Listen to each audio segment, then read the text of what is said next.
pero lo interesante fue eso, ¿no? Que también la docencia, si uno la practica desde el punto de vista de la experiencia, hace que vos tomes la palabra, pero inevitablemente el que la escucha la quiere tomar también porque es una palabra que es infusiva.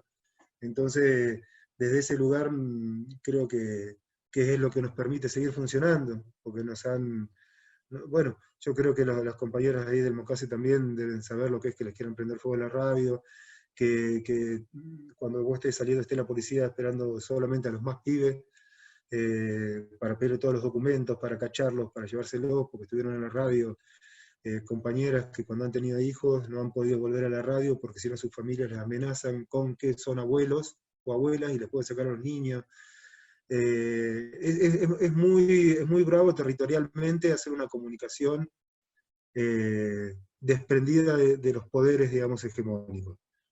Porque en el funcionamiento dialéctico, lo que para nosotros se transforma en un discurso, por lo menos durante 10 años acá de Frente para la Victoria en el gobierno, nosotros usamos a Mercedes Sosa, que es, es un baluarte y un estandarte de lucha, y también lo podían usar los mineros, simplemente porque el gobierno provincial y nacional transformaron la megaminería, no la minería, sino que la megaminería en una política de Estado. Entonces, en ese sentido, nosotros tenemos que resistir con la construcción, digamos, territoriales que se han hecho con, no sé, las compañeras de Famatina, de Mendoza, de Hachal, de Salta, las comunidades diaguitas, calchaquíes, que la verdad que en estos últimos 15 años no sé, es muy interesante. Bueno, serán procesos que realmente no me quiero poner a describir, porque nosotros lo que intentamos hacer es comunicar lo que nuestros hermanos comuneros nos traen comuneras, pero no voy a encarnar un discurso que por ahí, bueno, uno es medio respetuoso en ese sentido. Y la verdad que, bueno, esa es la experiencia de Radio El Algarrobo, que seguimos todos los días, todos los fines de semana, seguimos siendo el grupo que nos juntamos, tenemos asambleas todos los domingos, y las últimas cosas que hemos tenido es que la megaminería, con esto de la pandemia, como sabemos que es una cuarentena selectiva, digamos, porque en nuestro territorio argentino la megaminería está declarado como una actividad esencial, debido a que el plan de canje de la deuda han sido los recursos naturales, ¿no? Recursos estratégicos, como se dice. Entonces, es una lucha compleja también contra la incomprensión del Estado, ¿no? Entonces fortalece en que durante toda la semana tenemos un espacio en el grupo, en un WhatsApp, y vamos poniendo notas, y después, bueno, todos los días desde hace 8 años, salgo a las 10:30 de la mañana, y la paso a buscar a la Rosita Faría, de ahí la paso a buscar a la Fernanda, de ahí la paso a buscar a la Azucena, y llegamos ahí arriba, y estamos 2, 3 horas, y se acercan compañeros, y nos traen, bueno, es algo realmente que es algo muy lindo, y el aprendizaje fundamental de una radio comunitaria, nosotros elegimos no convertirnos en radio cooperativa, estamos en un espacio ocupado, no es un espacio que nos pertenezca tampoco, pero que ya está legitimado hace 10 años, y lo que tiene justamente es el espacio de una radio cooperativa, perdón, comunitaria, así como la nuestra, intentar explicar, digamos, que hay una ruptura de lo dialéctico, digamos. O sea, la cuestión del tiempo, me parece que extensivo a nuestra América, al espacio, al territorio, entonces se rompe un poquito lo dialéctico, o si estás de un lado o del otro, o si solamente sos el explotado o aquel que explota. Los aprendizajes en 10 años han sido muy fuertes, y por supuesto, ¿no? Los terratenientes que se acercaron para cuidar sus cultivos de papa, de olivares o de nogales, de a poquitito se fueron retirando, pero no necesariamente poniéndose en contra. Eso siempre son los proveedores mineros, y para eso tenemos el Estado que permanentemente convoca a diferentes. Ahora tenemos un problema, bueno, por ahí, para que sepan dos en otros lugares, ¿no? Una fundación, acá una ONG que se llama Ecoconciencia, ¿sí? Y que viene con todos los pergaminos hasta de la ONU, del UNICEF y todo, pero sin embargo operan permanentemente para la construcción de una licencia social en Andalgalá mediante la comunicación, ¿no? Porque la experiencia de no poder tener el cuerpo tanto en la calle, más allá que la desobediencia civil ha sido y es lo que ha caracterizado a la comunicación de Radio El Algarrobo, ¿no? Pero bueno, tenemos muchos frentes de lucha, y bueno, y así estamos, digamos, ¿no? Continuamos y vamos a continuar, así que cualquiera que nos quieran visitar, aquí estaremos, ¿no? Siempre han viajado compañeros en otro momento al Mucase, hemos tenido compañeros que han estado hace 2, 3, 4 años viviendo acá, que han estado dando talleres de cerámica, de hornos de cerámica, ahí con los compañeros en Quimilí. Entonces hay contactos que más allá que uno no, o vínculos que uno no nos conozcamos todos, pero no importa. Muchas veces los nombres a veces son peligrosos de recordar, ¿no? Pero entendemos todos que estamos en las mismas luchas, ¿no? Así que, bueno, más o menos esta es la presentación, no sé si muy desordenada, pero bueno, esta es Radio El Algarrobo, ¿no? Un grupo plural de personas. Muchas gracias, Nicolás. Muchas gracias. Ustedes. Margarita, ¿te gustaría Sí, seguir, Margarita? bueno, si se me corta me avisan y apago la cámara porque también acá no tenemos buen internet. Pero bueno, ahí las chicas ya me han presentado. Soy Margarita, soy de una comunidad campesina indígena, Vilela. Ahora estoy a 70 kilómetros de la comunidad, a donde, bueno, mi comunidad no tiene señal de teléfono, entonces, nada, para cualquier cosa tenemos que salir a la ciudad más cercana que está a 70 kilómetros. Y donde está la radio también, ¿no? Una de las primeras actividades bueno, que hago es radio, digamos, ¿no? Es sumarme a la radio, a través de eso a la área de comunicación, para contar sobre el Mocase, porque antes de contar la historia de la radio, también hay que contar la historia del movimiento, porque es a través de esa necesidad de la organización a donde surge la red de radios, que eran 6 radios comunitarias y una radio móvil, ¿no? Que era uno de los proyectos inicial del movimiento. El Mocase nace bueno, empieza a organizarse por los 80, 85, y como Mocase nacemos en el 90, ¿no? El 4 de agosto de 1990, que cumplimos 30 años hace nada.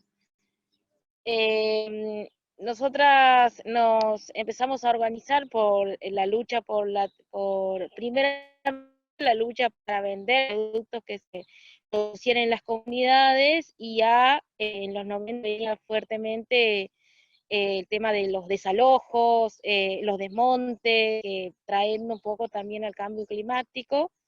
Bueno, que se han pensado, ¿no? El monocultivo, bueno, empezaban a llegar un montón de esas cosas, y por atrás de eso venían, nosotras les llamamos los desalojos silenciosos, porque nada, los empresarios llegaban a la casa de la familia y le decían que eran dueños, y mucho en ese entonces no se entendía, digamos, estamos hablando de hace 35, 40 años atrás. Las familias creíamos que porque venía, digamos, en una camioneta o venía de corbata, bueno, eran verdaderamente los dueños, ¿no? Había muchas familias que se resistían a eso, pero también la persecución de ese entonces aquí en Santiago, de un gobierno, digamos, que había, ¿no? Entonces, el Mocase empieza a organizarse, había cofundadores, ¿no? Que empezaron la lucha del movimiento, se conocen estas compañeras digamos, vienen también de una comunidad campesina, a donde se empieza a hacer trabajo de base, ¿no? En las comunidades. Entonces, en el 90 nace el Mocase, en el 92 se hace una marcha muy grande aquí en la ciudad donde yo estoy, que hoy tiene alrededor de 20.000 habitantes, pero ha crecido mucho en estos años. Anteriormente era muchísimo más chica, pero se da en Santiago del Estero una marcha de 2.000 campesinas y campesinos de todo en Santiago. Entonces Entonces, en ese momento, digamos, una marcha fue como muy visible, le llamamos la marcha del cencerro, porque muchas marchamos, digamos, a caballo, bueno, en ese entonces trajimos cabra, bueno, un montón de esas cosas del campo, ¿no? Entonces, eso fue una marcha histórica en Santiago del Estero y en Argentina. Entonces, a través de eso empieza a hacer la conocida las luchas que se estaban dando en Santiago del Estero, digamos, obviamente se empezaban en el 85, en el 80 se empezaron a organizar las familias más silenciosamente, y en el 90 es como aparece la organización que se venía construyendo en estos años. Se empieza a correr, digamos, las voces de que había una organización que estaba defendiendo. En ese momento nosotras estábamos por la lucha por la tierra, después eso fue cambiando a lo largo de los años, no sé, se convirtió en la lucha por la educación, por la lucha por la salud, la producción y la comercialización, la defensa de los territorios, ya no era solamente el pedazo de tierra, sino todo el territorio. Se empezó a parar topadora en todos los lugares, las familias han sido desalojadas, sus ranchos han sido quemados, pero no sé, ponele que cuando mucho un mes ya estaban de regreso por el acompañamiento de las otras comunidades, de otras localidades. Y ahí se da una lucha muy fuerte en La Simona, en el 2001, a donde compañeras que se estaban organizando en los barrios de Buenos Aires, en Monte Grande, que en ese entonces eran Cercupo y son Movimiento Nacional Campesino Indígena de Buenos Aires, se enteran de las luchas que se estaba dando en Santiago del Estero. Entonces un grupo de compañeras, que hoy es el secretario de Agricultura Familiar Campesina Indígena, Miguel Gómez, que con un grupo de compañeras vienen a Santiago del Estero a ver las luchas que se estaban dando en ese entonces para el lado de los Juríes, que es el límite de Santa Fe para las que no son de aquí de Argentina, ¿no? Para que se ubiquen un poco. Ahí entre el límite de Santa Fe, el Chaco, en esa zona le llamamos la Carpa Negra de La Simona, ¿no? Ahí en ese momento vino en el 2003 o en el 2001, vino como apoyo a toda esa lucha el León Gieco, que eso también trae a que se sigan conociendo más las luchas que se estaban dando en Santiago del Estero, ¿no? Y después, como Movimiento Nacional, fuimos creciendo y hoy somos 11 provincias la que estamos en la vía campesina, en la CLOC Vía Campesina aquí en Argentina. Y ahí, en todas estas luchas, muchos medios, un compañero nuestro trabajaba en un medio gráfico aquí en Santiago, ha sacado 1500 notas de lo que estaba haciendo el movimiento, pero muchos otros diarios sacaban otras cosas, ¿no? Que el Mocase se quedaba con tierra, bueno, lo típico de todos los medios hegemónicos hacia el movimiento, ¿no?